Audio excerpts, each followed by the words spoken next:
What's up, you guys? My name is Kaiser and I have for you guys today an OU match, and today I will be having Rotom Wash, Starmie, Hawlucha, Togekiss, Mega Scizor, and Garchomp, while he's going to be having Mega Charizard, Ferrothorn, Greninja, Excadrill, Rotom Wash, and Espeon. Now I don't really know what he wants to lead off with, but I know for a fact that my Rotom Wash is always going to be a solid lead no matter what he starts off with, so I go ahead and lead off with that.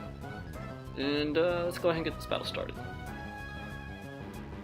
Alright, so I'm going to be leading off with my Rotom, as I said earlier, while he leads off with Espeon. Now, knowing that he'll let off with Espeon, I can assume that he's going to be a dual screener, which I do predict correctly. And I do not want to stay in here because I know my Willivis is going to get Magic bounced off his Espeon. So I go straight for the Volt switch out into my Jack Splicer, which is going to be my Mega Scizor. Now I know he's probably going to go for the Reflect, but I don't really care. I just want to get in my Mega Scizor, and I want to stay for the U-turn to get just to get more damage off on this boy. Yes, I do. So I do go for the U-turn, takes him down to less than half. Actually, maybe about 25% left. Now I go to my Garchomp, which I know is definitely going to be outspeeding his Espeon, which he clearly doesn't predict. So I go straight for the Earthquake, and he dies.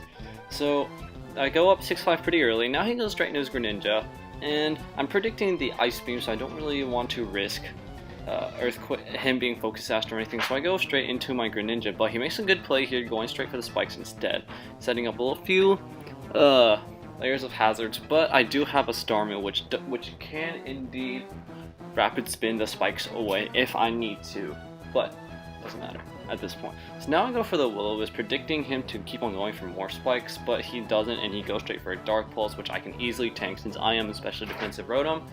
And he goes for another Life Orb Dark Pulse, and he takes me down to almost, I want to say about less than 24%, but I do not get the flinch, and he does indeed, excuse me, my Rotom indeed gets the rest off, bringing me back straight to full health. Now he goes through his own Rotom, which I really don't want to deal with, so I go straight for the Volt Switch here, knowing that he's probably going to be going for a Will-O-Wisp, and I don't think he's going to be going for his own Volt Switch, so I go straight into my Real Xerneas, which is going to be a Togekiss, and then I thought about it, I was like, wait, I don't have any attacks on this Togekiss that can actually do anything against this Rotom, so I have to go into my Bejeweled, which is my Starmie, and he goes for his own Volt Switch now, who nearly kills me, but he doesn't, and yeah.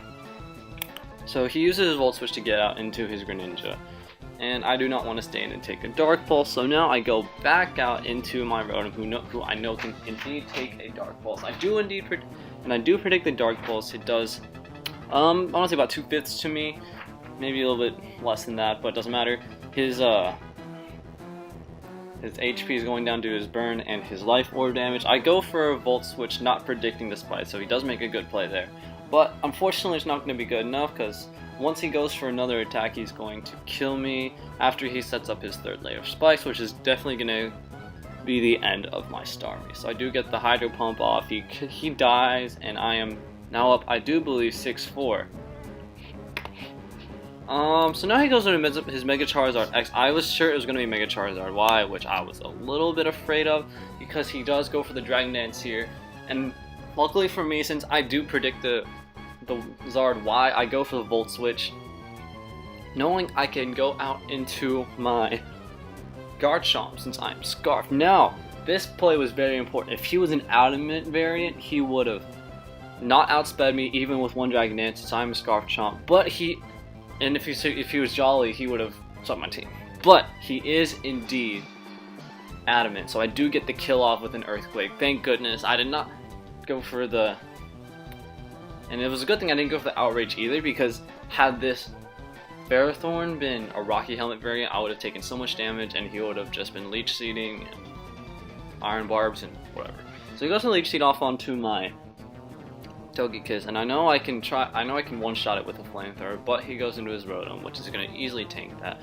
Now I can't stay in here because obviously his Rotom's going to, be doing whatever. So, what do I do here? I think I predict a Volt Switch, so I go into, oh no, here, this is a good play on my part. I go for into my Bejewel, knowing I can sack him so I can get a safe switch into whatever I want next. He goes for the Will-O-Wisp, obviously not going to hit anything. Now I can go into my own Rotom so I can try and get off some residual damage with my Will-O-Wisp, which indeed hits. Then this time he goes for his own Volt Switch, which is pretty good for me, and he gets out into his Excadrill. I do believe, yes he does. Now I think he's going to be predicting my switch into something else, so he goes for the Rock Slide instead of the Mold Breaker Earthquake, which would have definitely killed me. And I do indeed get off the Will-O-Wisp, which is good on my part. I was going to sacrifice his Rotom anyway because I can go into my Garchomp who could easily one-shot him, but he does not make the right prediction. And now he gets his Earthquake off, which kills me. Now I go into my Hawlucha, which I know I can take any one attack from his Excadrill, so I go straight for the Swords Dance so I can go ahead and start stacking up my stats. He goes for the Rock Slide.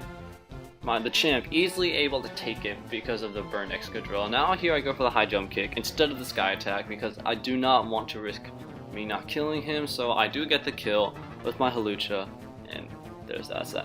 Now he goes into his Ferrothorn, and I go for the High Jump Kick again, but I miss, and I go past crashing, and I lose more than half my health.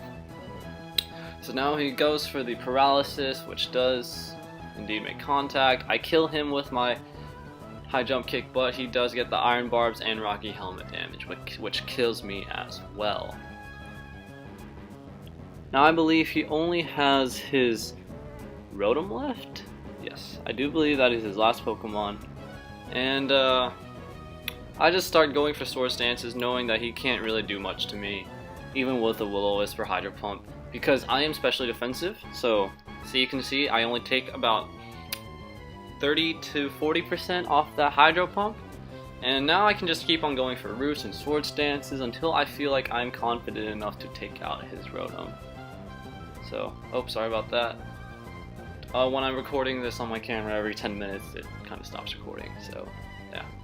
So as you're gonna see, I keep on going for Swords Dances, he keeps on going for Will-O-Wisps and Hydro Pumps, and I just keep on getting my Roosts off, which allows me to recover it and back all that damage. Also kind of somewhat PP stalling out his Hydro Pumps. Even if he makes contact with them, it doesn't matter, it's just more salt in the wound for him. Now I go for the U-turn, which is going to be the kill and the game in my favor. So, good game, Caleb. Yeah. So, that was a good game. I think I played really well overall in that match. I made the right predictions. I got a little bit lucky with that Charizard being Adamant instead of Jolly. But I think more people are starting to run Jolly now because of Garchomp or whatever. I don't really know. I don't really pay attention all that much. Sometimes I go on Showdown and I check the statistics, but whatever. So hope you guys liked the video. Rate, comment, sub, and I will catch you guys next time.